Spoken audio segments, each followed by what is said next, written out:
Welcome to our first episode of In the Shade. We are Isabel and Jenny, and we are your hosts. So since this is our first episode, we want to kind of give you a little bit of background on who we are, and then also talk a little bit about why we're wanting to start recording In the Shade.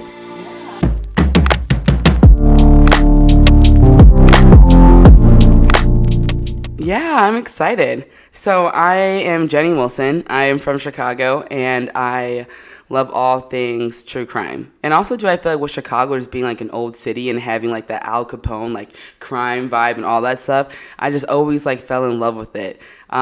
But the only thing is, like, when you think of Chicago, you just think of Al Capone. You don't think about, like, any other people, especially people of color. And there's just a huge underrepresentation of it. So that's kind of why I'm excited that we started this platform. How about you, Isabel? Yeah, I'm Isabel Ancella. I'm a designer here in Austin, Texas. That's where we live and where we met.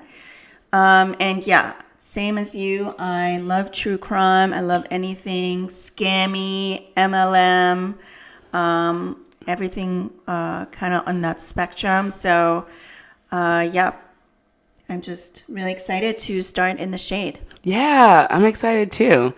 So we're going to talk about why we wanted to just kind of start recording In the Shade. The reason for putting together our show is mainly because we are aware, disappointed, hurt, and bothered by the lack of just kind of overall equality in the coverage, especially primarily with people of color. It doesn't get the most kind of coverage. Over representation of stories in the media are primarily missing white women and girls that go missing, and it's very apparent, especially with the Gabby Petito case, I would say. But also highlighted the lack of representation of missing women and girls is very evident in the media. You just don't see it, unfortunately. So that's why we wanted to kind of start this podcast and just shine some light on people of color that have gone missing, but also our murderers. So a quick question that I'm very curious about. Why do you think we and people who look like us are underrepresented in the media? What are your thoughts on that? Yeah, that's a really good question. I think there's a lot of sides to it, but I think primarily it's because one, people of color are kind of seen as like disposable, but also like not as important as white people. So like when we go missing or we're being hurt, it's not as important. It's just kind of like being normalized. And then on the like murder spectrum, I think it's kind of because Black and brown and people of color are just not seen as kind of like brilliant enough to come up with these elaborate schemes to murder and maybe even do it over and over again. I think we're always kind of seen as criminals or like unhinged. So on that aspect, it's also normalized, which is why we usually see folks like Ted Bundy and stuff like that being almost like romanticized because the white person is normally pure and nice and he's kind. So good looking. He was terrifying, by the way. And then to see this like twisted side is like kind of just like romanticized, and people think it's such a surprise that this normally like nice guy could be horrible. Nice guy. So we'll go into that. We'll tap back into the nice guy shit. Yeah. But I would say honestly, your answer was spot on, especially because like in the media, we're also often seen like animals in a sense. And like sometimes like treated like second class citizens, unfortunately. Yeah. And so it's almost like we don't have the smarts to complete certain tasks. But then it's interesting, but then you look at the data, and if you look at like where like people that like look like us, like where our like jobs primarily are, they're very like intricate and like detail oriented positions, which I find to be very fascinating. But it is what it is. But I really did like your answer, and I think that you just like touched on something that a lot of people often don't realize. They just focus on the race part and don't realize it's a lot deeper. It's more so like the overall like mental state and like the education the too. association of like BIPOC people are just not as educated, not as smart. Exactly. I couldn't agree with you anymore. Yeah, so since this is our first episode, let's kind of give a little bit of an introduction as to what our very first case will be about. So do you want to? Yeah, so I'm excited about our case today. Today's case will be about Lauren Smith Fields. Essentially, this story is a Bumble date gone horribly wrong. A case you may have heard of if you're following some true crime social media, like on TikTok, YouTube, Instagram, following the hashtag like Lauren Smith Fields, those type of things. You may have heard about it, but most likely you have not heard about this case because it has not made it into mainstream media, unfortunately. This case has not gotten a lot of coverage until about 6 weeks after the victim's body was found, aka Lauren Smith Fields' body. So, should we get into the like nitty gritty of the case now? Let's do it. Awesome. So let's talk about who Lauren Smith Fields is. She was a 23-year-old from Bridgeport, Connecticut. Her body was found December 12th, 2021, so just a couple of months ago. And yeah, she was described by her family as a beautiful child with the world at her feet. She was a track star at Stanford High School and was in cosmetology at Norwalk Community College. She also ran her own business in order to help pay for school, and she also was an influencer with a YouTube channel where she did like cosmetic stuff and like uploaded hair tutorials and things like that. And yeah, her friends described her as someone who was high on life, who never took drugs because she just had such a positive outlook on life that she really didn't need anything to enhance that. Wow. So yeah, do you want to talk a little bit more about that date? Yeah. Oh gosh, let's get into it, people. Let's talk about this Bumble date that went completely left. So, Lauren met a 37-year-old white man named Matthew LaFountain, or LaFountain, whatever. So they met on Bumble, and they arranged to go on a date in her apartment on December 11th. First of all, should we go over things that you should not do when you first meet someone on Bumble? Yeah. Or any dating app?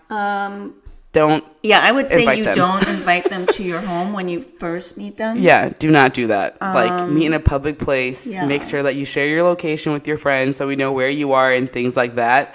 And that's like just hearing that part about like them meeting in her apartment just like completely just breaks my heart. But again, we don't know. They could have she could have felt comfortable and FaceTimed him and like all that stuff. They could have known each other for a while. Exactly. Exactly. So LaFountain told police the two had been drinking tequila the night before when Smith Fields became ill. He said they played games, they kikied, they ate food, and started watching a movie, aka like kind of like the Netflix and chill type of vibe. But when they were watching a movie, she received a text message from someone that she called her brother. And later on, after she received the text message from her brother, she went outside for a few minutes to meet him. Yeah, and then her brother, so he was downstairs and he asked her to come down and give her some things, I think clothes or something like that. So they met downstairs of her apartment. They chatted for like 10 to 15 minutes. She didn't look sick, tired, or drunk, is what he said. And then he also said that as her second older brother, if he did notice that she was drunk, he would have asked her what she was doing and why she would be behaving that way, presumably because it would have been out of character for her. Ah, gosh. So, back in the apartment, LaFountain said after she came back, she felt sick and went straight to the bathroom. Stayed in the bathroom for about a good 10 to 15 minutes, just throwing up. And then the two continued to drink mixed tequila cocktails after that. What?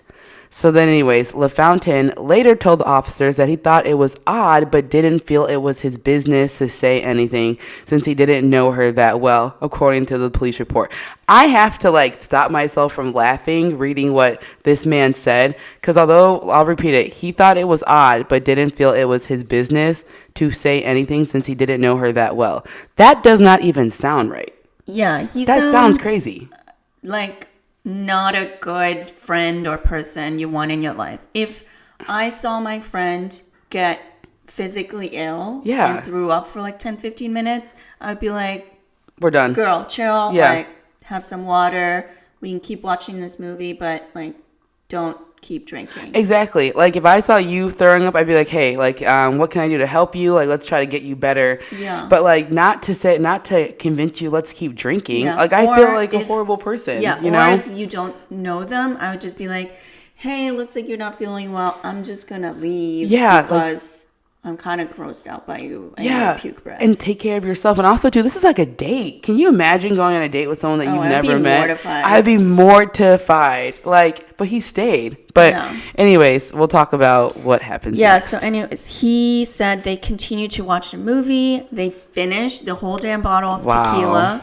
And then she fell asleep on the couch. Crazy. He said that he carried her to the bathroom because she couldn't walk. She wasn't able to stand. So he carried her to the bedroom. He carried her to the bed and then laid her down. And then he laid next to her fully clothed. He said they didn't have sex. They didn't take their clothes off. And they just went to sleep. And then he said that he woke up around 3 a.m. And then he heard her snoring. He went back to bed. He woke up around 6:30, and then he found her on the floor, not breathing, with blood around her nostril, and that's when he called 911. First of all, why are you carrying her to her bed? Okay, so let's say he's like a super gentleman. Okay. So he carries her to her bed so she can, be comfortable.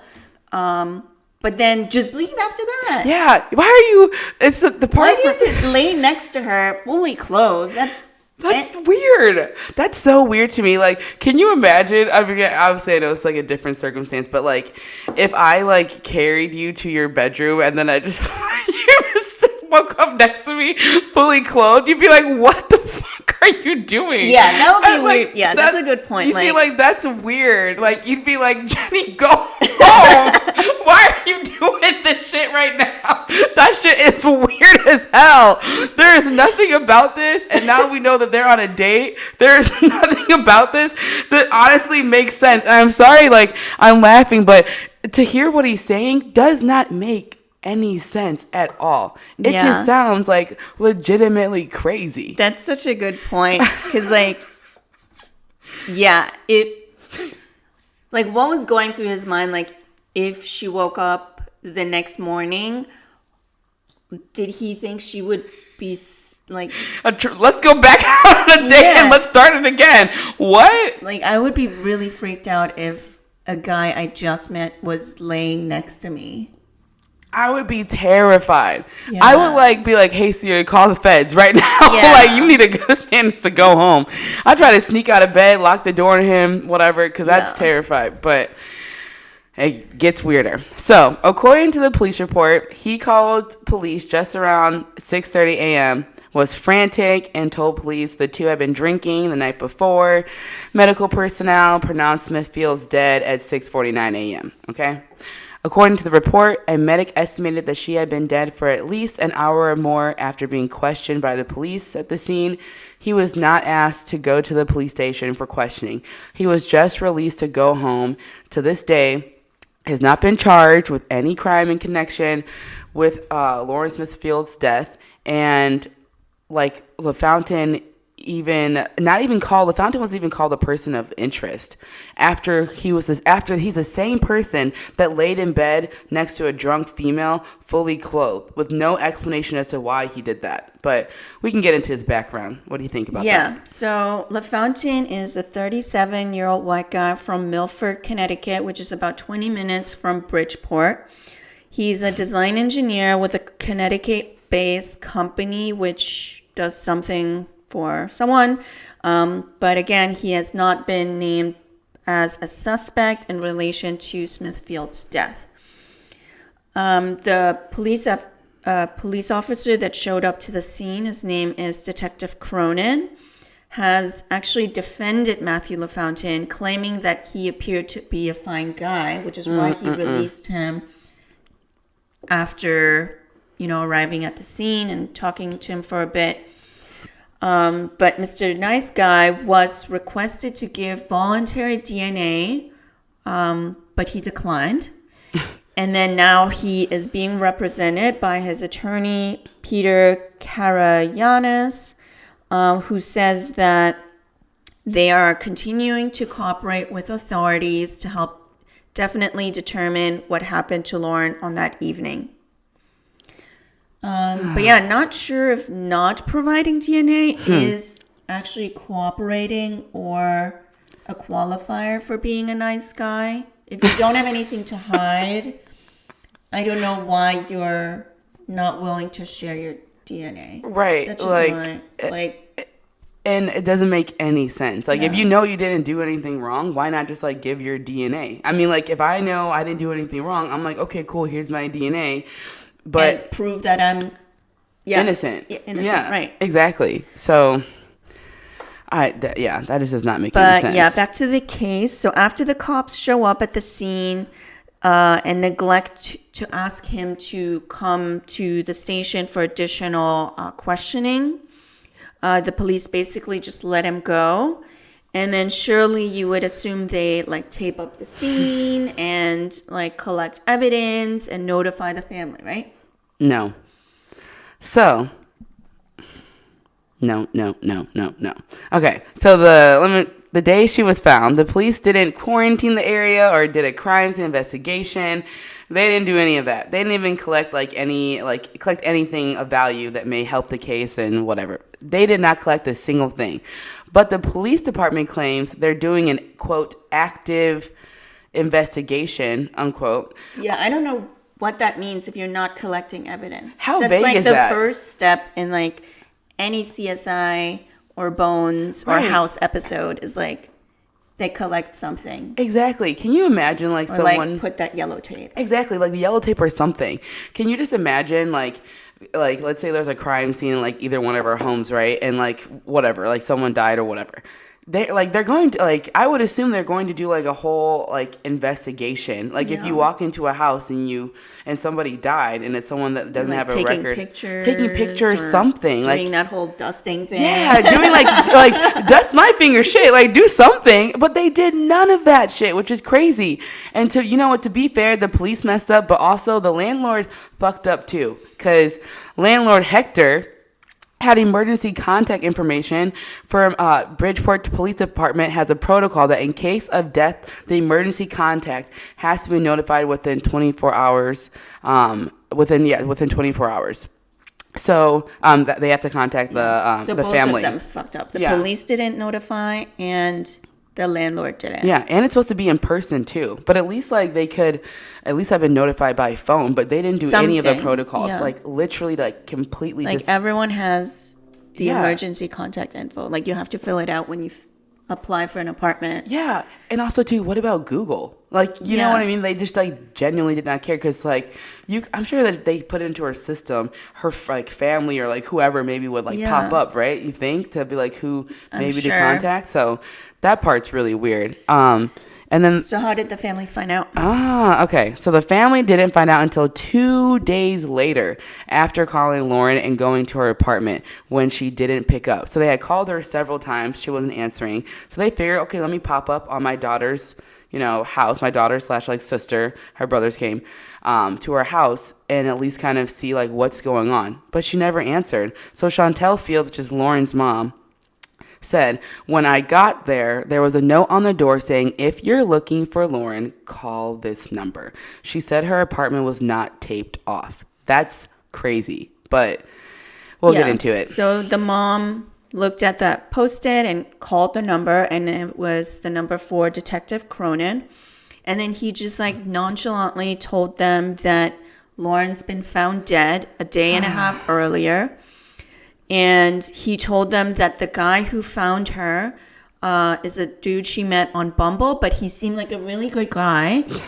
And then he said, I'll call you back. And then he just hung up on them. That's crazy. That doesn't even make any sense. Yeah. Could you imagine like finding out your child is dead and then the only lead being the last guy who saw her alive being considered a nice guy? A fine guy. Like, that doesn't even sound right. Like, Yeah. that sounds legitimately crazy. Like, and also, too, I guess, like, what gives them the right to identify someone that is a fine guy? Like, is there a checklist that we just don't know about? It's like in the police department protocol booklet. Fine guy looks like this. White, bald, glasses, got it. Okay. Yeah. But, yeah, so the brother... he also told CBS Mornings that the detective told them, he told them why he didn't reach out to them. So he said, we already had her passport and her ID because we were at the apartment. So we knew who she was, and that's why we didn't need to contact the family. That's crazy. Which also sounds insane because it's not just, you're not just supposed to contact the family to identify a body, but also to just let them know, hey, we found your dead relative. Yeah, that's so crazy. Why are you not contacting or like making a bigger effort to just reach out to the family and make sure they're okay? Yeah. And then Chantal Fields, the mom, said that Cronin told them that he would meet up with them at the apartment, but he kept them waiting for 5 hours. And then he let her read the police report, which is not yet available to the public. And she said that the detective wrote in the report that Lauren's brother gave her the drugs. And mind you, the brother didn't even know she was dead, which means that Cronin didn't even talk to him. So he just took Mr. Nice Guy's word as the truth and as fact. Just so weird. It's weird and fucked up and just not right. So I just want to make sure I like say this in like layman terms. So you're telling me that they made the assumption that the brother gave Lauren Smith Fields drugs, so she took them, and that's why she overdosed. But the only word we have to go based off of is from Matthew LaFountain, who didn't even know what the brother looked like and didn't even see the brother give her drugs, correct? Absolutely. Okay, cool. Yeah. So do you want to talk about more dirt about the detective? So after that, like, already bizarre situation, the family also said that the detective promised to come by the apartment. Do you think he came by? Mm-mm. Okay, cool, because he didn't. But according to them, he never showed up. The family says the relationship with police devolved from there on, with no contact from December 13th until December 29th. So you're telling me the police department did not contact Lauren Smithfield's family for almost like 2 weeks? Mm-hmm. That's crazy. Up until January 22nd, acting police chief has made no comments. Tell me you care without tell me you don't care without telling me you don't care. Yeah. It's the fact that you're not January 22nd. That's crazy. Like that's 6 weeks after she was found dead. That's still insane. No statement. No statement. So, like, they absolutely no value on this woman's life. Which is so crazy. So they refused to meet with them. When they finally did, they put the PD. Oh, yeah, they is like the Bridgeport Police Department. So when Bridgeport Police Department decided to meet with the family, you would think they would put them into like a room where they feel comfortable because they just like lost their loved one. Do you think they did that? Mm-mm. No way. They put them in an interrogation room, almost like kind of like, in a way, like making the family feel bad that like they did something wrong when they just want to know who killed their daughter. Making them feel like criminals. Exactly. Making the family who lost their loved ones, making them feel like they are criminals, which is crazy to me. So absolutely bizarre. It's so bizarre. So it was a mom, 2 brothers, and a family friend. The lawyer and the police representative stated that they, again, didn't put them in a conference room of some sort, just an interrogation room. So there was no respect shown for the family. the same, and just continue to make them feel like criminals. Yeah. Should we continue to talk about the treatment of the family? Yeah, so let's talk about how the family was treated and then also the crime scene. So as you mentioned earlier, the crime scene was not taped off or preserved. So when the family arrive on scene and they find out about Lauren, they basically just go in because Cronin is MIA. Yeah, because they just don't know that it's an active investigation. They're not supposed to enter the scene. Right. But yeah, as they go in there, the family said that there was physical evidence at the scene. They found a condom with semen, lubricant, and a pill, which is used as a sedative. But I thought they said they so they didn't take any of the evidence? That's crazy. No. So yeah, the PD did not take any evidence. They didn't even take like any of the liquids in the cups to test the liquor. And then they also said there was a large blood stain in the middle of the bed with streaks going down the right side. Okay, so what's happening? Yeah, so apparently the police department didn't think those were relevant enough to collect or something like that. Wow. But yeah, the family then decided to collect those items and submit them to the forensic lab since the police department is not doing their job. Right. And then the lawyer said on January 5th that he called the Bridgeport PD and the forensic lab, and they are claiming that the police department still hasn't submitted anything. Wow. So this family and their lawyers already doing like the collection process and submitting it to the PD, and the PD can't like push it across the finish line to do like the little bit of their job that they're supposed to do.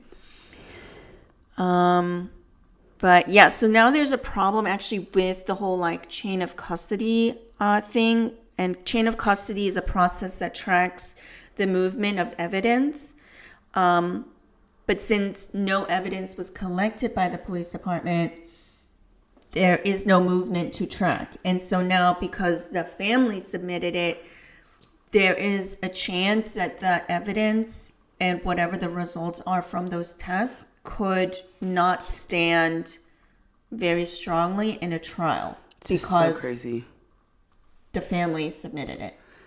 And it might not be seen as like legitimate because the police department didn't take it themselves when Yeah. they knew they should have. That's just so crazy. Yeah, so it really, really sucks for this family. But yeah, there's more to this whole like evidence situation. Yeah. If you want to talk about that? Yeah, let's continue to talk about like moving Lauren's belongings. So the family started putting her belongings into storage because there was no tape. There was like nothing saying that they couldn't. Yeah. And they don't need the apartment. exactly, and they don't need the apartment anymore. So the police department wanted to take then the mother's DNA because they didn't give the family authorization to move or touch any of the items because it was technically still an active investigation, and it could be considered tampering. Well, it's also a crime scene, obviously, but it could be seen as tampering with evidence. So the family. But that's so messed up because their DNA is gonna be on anything in that apartment, right, regardless. They visited her. Yeah, went over their there. family. Their family. Maybe gone for like dinner, like did like the Yeah. whole like family situation. So it's like you're gonna Why find are you their evidence. wasting everyone's time on this? Exactly, but wait, but they're But not gonna, also making the family feel like, again, criminals. Yes, but wait, the crazy part is like not even asking LaFountain for evidence, but he was the last person that saw her, but it's going to like intimidate her family. Mm-hmm. Weird shit. So the family, that's why they opted in to do an independent autopsy, because how can you trust a police department that has like handled this case so poorly? Yeah. So the medical examiner is still reviewing as of January 22nd. They said it could be more. It could be 30 days more. Preliminary report can be done at max 72 hours for a prelim report on cause of death, which is very strange why it would be an additional 30 more days. From January 22nd. So Just she crazy. died like early December. They asked them, hey, what's the status on January 22nd? Right. And they say 30 more days. So That doesn't sound right. That sounds crazy. 3 months to do an autopsy? But then you could push it to 472 hours. Why? That's just weird to me. Yeah. So, and another weird thing is, according to an interview from January 22nd with Fields' family attorney, Darnell Crossland, police did not request from Bumble a copy of the transcripts. So, people, we don't even know what these people were talking about. Yeah. Like, they could have been, we have no idea. And then, so also the crazy part is, they didn't do their due diligence even after a month. The police department didn't request records from Bumble. The CEO of Bumble confirmed this and are willing to give it if it is requested. The police has not returned any recordings to the lawyer. No 911 call, no body cam footage, nothing. It's crazy that they didn't request the Bumble transcripts because, one, you want to know like how they communicated, and how often. Maybe they talk with each other for like months because it is a pandemic and you can't just like meet up with someone. Exactly. So maybe they did know each other for a long time and she was comfortable to meet him. So then it could have like actually been in his favor for them to request these things. Exactly. Like, it could have been a situation where like they were talking for like you said, a while, and maybe like still not feeling that comfortable. But it's like, to not even request to see what they were talking about does not make any sense, because we still don't. All we know is that they met on an app. We don't know any conversation they had prior. We have absolutely no idea. It could have been one day before, or it could have been like months before. Exactly. And those are two very different scenarios. Completely different. So, like, after that, with that being said, should we tap into some police updates since end of January? Yeah. So, the end of January was actually Smithfield's 24th birthday. That's so sad. And that's when they had 100 people rally in Bridgeport. And they also, at that rally, requested the state to take over the investigation since the police ain't doing shit. Wow. And this is kind of when this story started to slowly trickle into like mainstream media. Okay. And then so, as you said earlier, on January, 22nd, there was still no like report on her cause of death. But then on January 24th, just a short while after they had that rally, the Office of the Chief State Medical Examiner said that they finally have the results. And they said that her death was caused by acute intoxication due to the combined effects of fentanyl, promethazine, and hydroxyzine and alcohol. And the death was ruled accidental. What? Yeah. What? So a woman that is high on life, that didn't feel the need to take drugs because she had such a positive outlook on life. Yeah. Is now suddenly overdosing on this like concoction of 3 different drugs plus alcohol. That's crazy. That does not sound right. Like, that just sounds that does not sound right. Oh my gosh. Yeah, it's really messed up. And then fentanyl is like very intense. That's like an intense, like when you're in fentanyl, that's like more than morphine. Yeah, you're like, when you're at that state, like, you are like, even like taking it, I don't know like the stats, but you can get addicted to that very quickly. Yeah. You don't just like take it with a bunch of other drugs just because, like, you want to like get high a little bit. Yeah. Like you're like in it. Yeah. But the Bridgeport Police Department is said that the Narcotics and Vice Division has opened a criminal investigation as a result of the medical examiner's report. And now the department will be assisted by the U.S. Drug Enforcement Administration.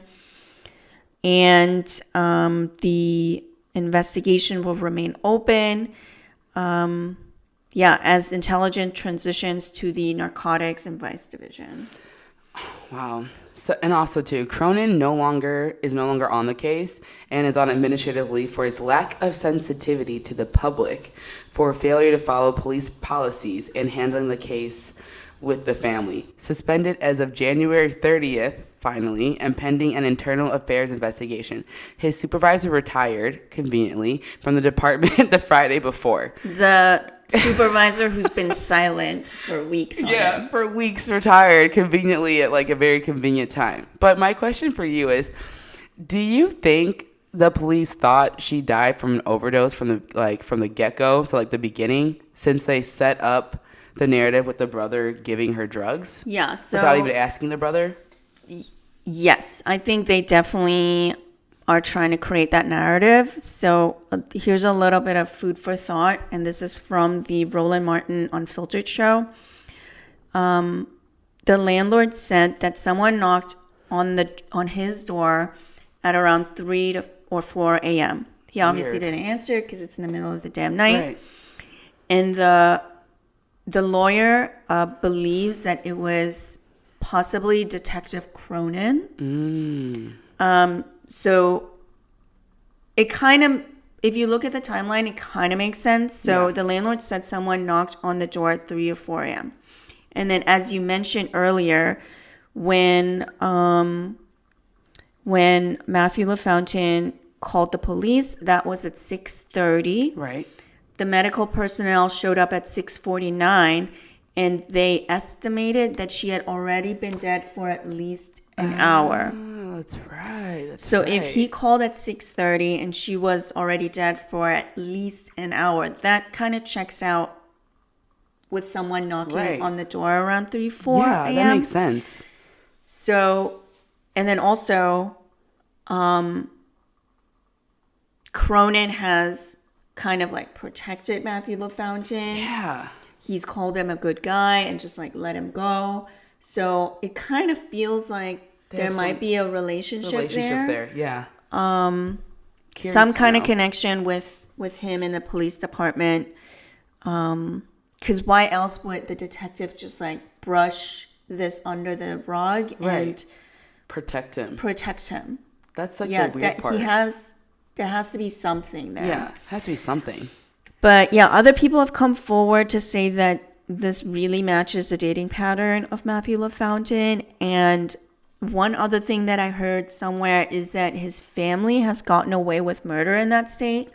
I haven't been able to find anything else about that, but if you have, definitely let us know, send us some link, share the info, because we would love to know a little bit more background on this dude. Yeah, because we need to stop him because he's becoming he is a problem. Yeah. Like from the jump. Yeah, it just seems weird that the last person who's seen her alive is not considered a prime suspect. No, he's just going to your local Wendy's and buying biscuits and hamburgers and Every shit. like CSI show I've ever seen, they're always like, you're the last person who saw her. You're like a suspect. You're a suspect. Like you're like a number one suspect. Yeah. You're not just like, oh, go eat bonbons now. Like that's not how life works. But, Yeah. I mean. But he obviously has either a connection with the police department or he's just, a white guy that's being protected for no other reason other than he's a white dude. Facts.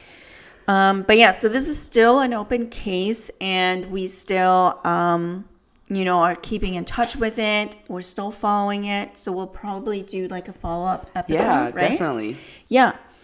And yeah, I think that kind of wraps it up for our first ever case on In the Shade. Yes, we're so excited. Thank you guys for listening.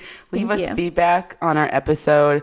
Let us know if we missed anything. And let us know if any of our cases we should cover. And yeah, like and subscribe on whatever platform you're using. Yeah. Comment, let us know what your thoughts are, and share with your family and friends. Yeah, and follow us on Instagram. We're on Instagram, YouTube, Twitter, Spotify, Apple Podcasts, and Google Podcasts. Yeah. Yep. Awesome. Well, thank you so much. Thank you guys. Have an awesome day. Bye, y'all. Bye.